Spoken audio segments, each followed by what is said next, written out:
Hi friends, welcome back to our channel. ഇന്നൊരു അടിപൊളി mango jam ഉണ്ടാക്കിയാലോ. ഞാനിപ്പോൾ മൂവാണ്ടൻ മാങ്ങയാണ് എടുത്തിട്ടുള്ളത്. നിങ്ങൾക്ക് ഏത് മാംഗോ വേണേലും ചൂസ് ചെയ്യാം. മാങ്ങയുടെ സ്കിന്നൊക്കെ നല്ലതായിട്ട് കളഞ്ഞിട്ട് ചെറിയ ചെറിയ പീസസ് ആക്കണം. എന്നിട്ട് നമ്മുടെ മിക്സിയിൽ അതിൻ്റെ വെള്ളം അധികമൊന്നും ഒഴിക്കരുത്. അഥവാ അരയുന്നില്ലെങ്കിൽ ഒരു തുള്ളി വെള്ളം ഒഴിച്ച് നിങ്ങൾ നല്ലപോലെ ഒരു പ്യൂരി എടുക്കണം കേട്ടോ.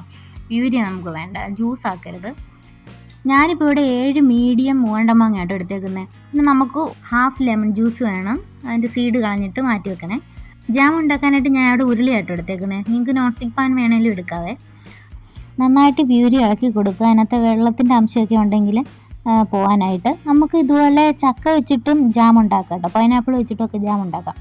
ഒരു നുള്ള ഉപ്പ് ആഡ് ചെയ്ത് കൊടുക്കുന്നുണ്ട്. എന്നിട്ട് ഇതിൽ വെള്ളത്തിൻ്റെ അംശം പോകുന്നത് വരെ ഇളക്കുക. അടുത്ത് കുറച്ച് ഷുഗർ ആഡ് ചെയ്ത് കൊടുക്കാം. ഷുഗർ എൻ്റെ കയ്യിൽ തരിതരിയുള്ള ഷുഗറാണ്, പൗഡർ അല്ല. അപ്പോൾ ഇപ്പോഴും ആഡ് ചെയ്ത് കൊടുക്കുമ്പോൾ അത് ക്യാരമലായി അതിൻ്റെ കൂടെ മെൽറ്റായി ചേർന്നോളും. അപ്പോൾ മധുരം നിങ്ങളുടെ ആവശ്യത്തിനുണ്ട് കേട്ടോ. ഞാനിപ്പോൾ ഒരു 5-6 സ്പൂൺ ഷുഗർ ആഡ് ചെയ്തിട്ടുണ്ട്. അത് കഴിഞ്ഞ് നമ്മുടെ ഈ പ്യൂരി നമ്മുടെ ചട്ടിയിൽ നിന്ന് കുറച്ച് ഇളകി വരുന്ന ഒരു ഈ പരുവാകുമ്പോഴത്തേനും നമ്മളെടുത്ത് വെച്ചിരുന്ന ആ ലെമൺ ജ്യൂസ് കൂടെ ആഡ് ചെയ്യണം.